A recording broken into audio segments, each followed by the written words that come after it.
ሰው ተሳስቶ ሰላም ያለ ሰው በቃ ኃጢአት ሰራ ማለት አይደለም። ሰላምታን በተመለከተ ሰላምታ የሚከለከለው በጸሎተ ሐሙስ ቀን ብቻ እንጂ ሙሉ ሰሙነ ሕማማት ሰላምታ አይከለከልም። ሲጀመር ሰላምታ የሚከለከልባቸውን ጊዜያት የሉም። በቤተ ክርስቲያን ንጹህ ሰላምታ ቅዱስና ልዩ ሰላምታ አይከለከልም። ለምንድን ነው በጸሎተ ሐሙስ ሰላምታ የሚከለከለው ለምንድን ነው ቢባል ያው እንደሚታወቀው ሐሙስ ማታ ጌታችን መድኃኒታችን ኢየሱስ ክርስቶስን ይሁዳ ጌታን በመሳም ወይም በሰላምታ አሳልፎ የሰጠበት ቀን ነውና ያንን ለማሰብ ሲባል በዕለተ ሐሙስ ሰላምታ ይከለከላል።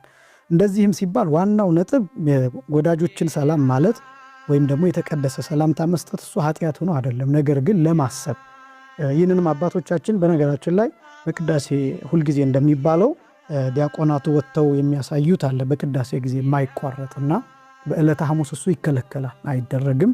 ያ ማለት ምንድነው? ተአመሁ በበይናቲክሙ በአማሃ ቅድሳት የሚለውን እሱን ከመቅደስ ወጥተው በመስገድ ያሳያሉ። በጸሎተ ሐሙስ ግን እሱ አይደረግም። ለምን ቢባል በዚህ ቀን ይሁዳ ጌታን ንጹህ የሆነውን ሰላምታ ሳይሰጥ የሰላምታን አመለካከት ያቆሸሸበት ቀን ነውና ያንን ለማሰብ ነው። እና መልእክቱ ግን ከይሁዳ እና ከኤሳው የተለየ እጅ መነሳሳት ወይም ሰላምታ ይኑራችሁ ለማለት ነው። ዋናው መልእክት እሱ ነው እንጂ አንድ ሰው ተሳስቶ ሰላም ያለ ሰው በቃ ኃጢአት ሰራ ማለት አይደለም። ይህንን በጥንቃቄ ማየት ይገባል። ሰሙነ ሕማማት አጠቃላይ ሰላምታ አይከለከልም።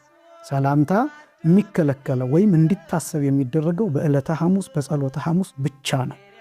እሱም ደግሞ ዋናው ነጥብ ከይሁዳ ከኤሳው የተለየች ሽንገላ የሌለባትን ሰላምታ ተለዋወጡ ለማለት እንጂ ሰላምታ መቀያየር ኃጢአት ነው ማለት አይደለም። ነገር ግን ለማሰብ ያህል እንታቀባለን።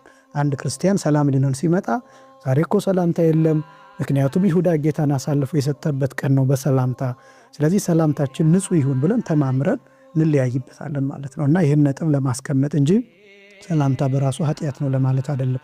አንዳንዶች ሰዎችን ለመዝጋት ስለሚጠቀሙበት ነው። ይሄ ስህተት ነው። ሰላም እንዳለ ሕማማት ነው ብለው አውቀው ሰላምታን የሚጸየፉበት ወይም ደግሞ መጥፎ መልእክት የሚያስተላልፉበት ስለሆነ እሱ ትክክል እንዳልሆነ ለማሳሰብ እወዳለሁ።